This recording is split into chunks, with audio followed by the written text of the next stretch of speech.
என்ற கையை தடுக்கிறதுக்கு நீ யாரா கவ்வாதி நாயே? எம்பட மேல முட்டுறதுக்கு உனக்கு என்ற யோகிதை இருக்கு?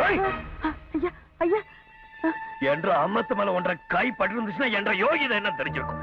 ஒன்ற கை உங்ககிட்ட இல்லாம போயிருக்கும். போது நிறுத்துடா. பொழுது வந்து பொழுது போற வரைக்கும் அண்ட காக்கா மாதிரி வீட்டுல அடைஞ்சு கிடக்க வேண்டிய வீதிக்கு கூட்டி வந்து வேடிக்கை காட்டுறியாக்கு நீ. ஒன்ற அம்மாவும் தங்கச்சி இப்படி இருந்தா வீட்டுக்குள்ளேயே வச்சு பூஜை பண்ணுவியாக்க. வாய மூடுறா.